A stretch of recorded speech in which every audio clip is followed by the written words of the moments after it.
नमस्कार, मी वैशाली। आज मी बघा तुम्हाला तांदळाचे छान असे खिची पापड करून दाखवणार आहे। त्याच्यासाठी बघा हे तांदूळ मी सकाळी धुतलेले आहेत आणि रात्रभर सुकवून घेतलेले आहेत। तांदूळ बघा चांगले सुकलेले आहेत, उन्हामध्ये नाही सुकवायचे, सावलीमध्ये सुकवायचे फॅन खाली। हे बघा, जर तांदूळ सुकले नाही तर 2 दिवस सुकवले तरी चालतील मस्त मध्ये। मुंबईच्या वातावरणामध्ये कसं सुकले जातात लवकर, तर हे बघा छान असे तांदूळ सुकलेले आहेत। आता मी हे तांदूळ चांगले असे चक्कीमधून दळून आणते बारीक। हे बघा,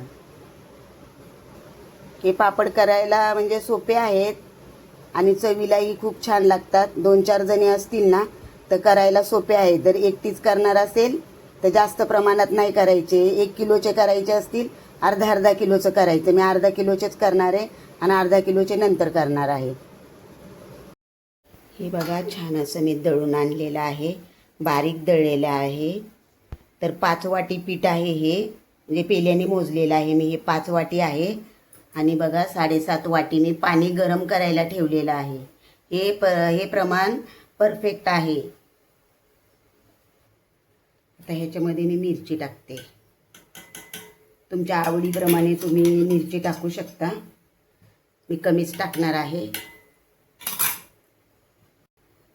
आता हे बघा 1 चमचा मी पोहे खाण्याचा चमचा आहे, 1 आणि वरती थोडासा मी खाण्याचा सोडा टाकलेला आहे, सॉरी पापडखार टाकलेला आहे। आणि मीठ आणि जिरं टाकलेलं आहे। मिठाचं प्रमाण कमीच ठेवायचं, जास्त नाही टाकायचं वाळवणाच्या पदार्थामध्ये। आता ह्याला बघा मी छान असं मिक्स करून घेते।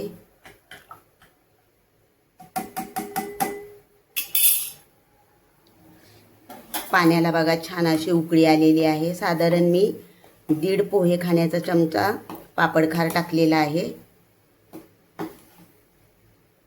1 चमचा फुल भरून टाकले आणि दुसरा अर्धा। पाणी चांगलं उकळू द्यायचं। पाणी बघा छान असं उकळलेलं आहे। हे बघा सर्व पाणी मी पिठामध्ये टाकून घेतलेलं आहे। टोप खूप जड होता म्हणून मी तुम्हाला दाखवू शकले नाही। हे बघा मस्त मध्ये आता ह्याला हलवून घ्यायचं गरम गरम असतानाच। माझ्या एका हातात मोबाईल आहे ना म्हणून मी दाखवू शकले नाही। पीठ बघा छान असं मिक्स झालेलं आहे। आता हे गरम ताट ह्याच्यामध्ये ठेवते, म्हणजे ताट ठेवते ह्याच्यामध्ये, म्हणजे चांगलं ह्याला असं वाफून घेते परत। असं केल्यामुळे बघा चांगलं असं पीठ वाफवलं जातं। चला तर ह्याला 10 मिनिटासाठी मी असंच ठेवते।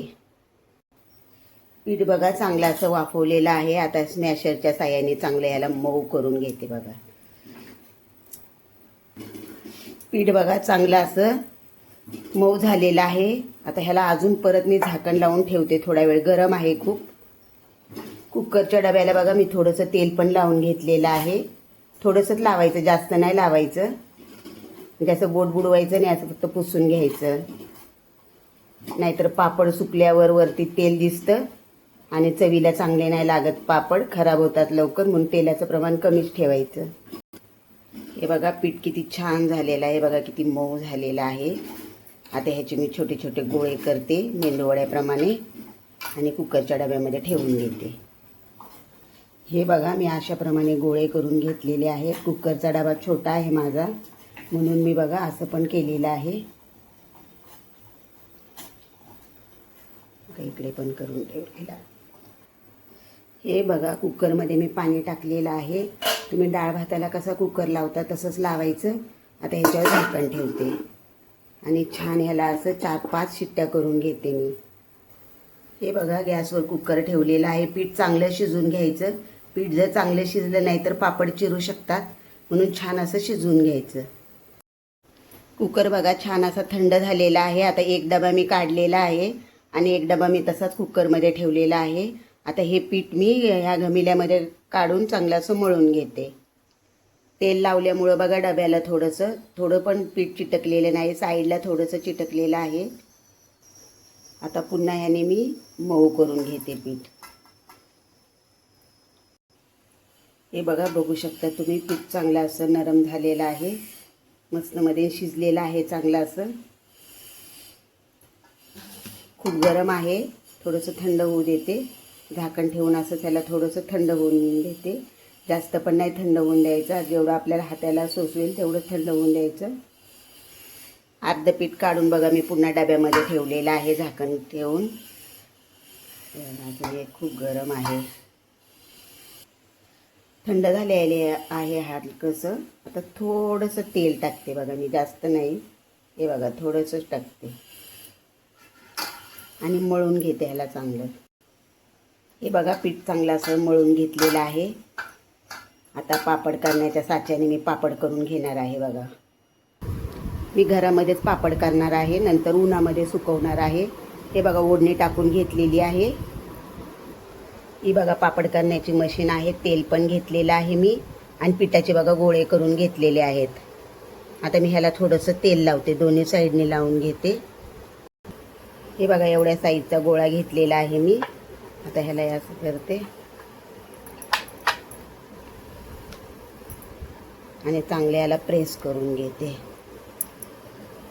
बघू शकता तुम्ही पापड बघा किती मोठा झालेला आहे आणि छान झालेला आहे. अशाच प्रकारे मी सर्व पापड करून घेते. लाईटमुळे तुम्हाला दिसेना जास्त असं, पण हे बघा छान असा पापड झालेला आहे. हे बघा पापड सर्व करून झालेले आहेत. लादी सफेद आहे ना, त्याच्यामुळं ते काय बरोबर दिसत नाहीत, पण खूप छान झालेले आहेत. आता मी रात्रभर ह्याला फॅनच्या हवेखाली सुकवणार आहे आणि उद्या कडकडीत उन्हामध्ये सुकवणार आहे. मस्त झालेले आहेत बघा. जास्त मी जिरं टाकलेलं नाही आहे, म्हणजे जास्त पिवळसर झालेले नाहीत, प्रमाणामध्ये टाकलेले आहेत. पापडाचा साच्याला बघा कसं चिकटपट्टी लावून प्लॅस्टिक लावलेलं आहे. हे बघा बघू शकता तुम्ही, दोन्ही साईडनी प्लॅस्टिक लावलेलं आहे बघा, म्हणजे सारखं सारखं प्लॅस्टिक काढायलाच नको. पापड बघा छान असे सुकवून झालेले आहेत बघा. आवाज बघा कसा येत आहे. चांगले असे सुकलेले आहेत. चांगले सुकवायचे म्हणजे वर्षभर चांगले असे टिकतात. आता मी तळून दाखवते. हे बघा तेल ठेवलेलं आहे कढईमध्ये तळण्यासाठी. चांगलं कडकडीत गरम करून घ्यायचं. नंतरनी तुम्ही लो टू मीडियमवर केलं तरी चालेल, पण स्टार्टिंगला चांगलं असं गरम करून घ्यायचं. गॅस बघा आता मी स्लो केलेला आहे. आता पापड तळून घेते बघा. हे बघा मस्त मध्ये बघू शकता तुम्ही किती छान असा पापड बघा, किती छान असा तळलेला आहे मस्त मध्ये. आता दुसरा पण तळून घेते बघा मी. पापड बघा किती छान असे फुललेले आहेत आणि किती मस्त मध्ये झालेले आहेत. हे बघा किती छान आहे का.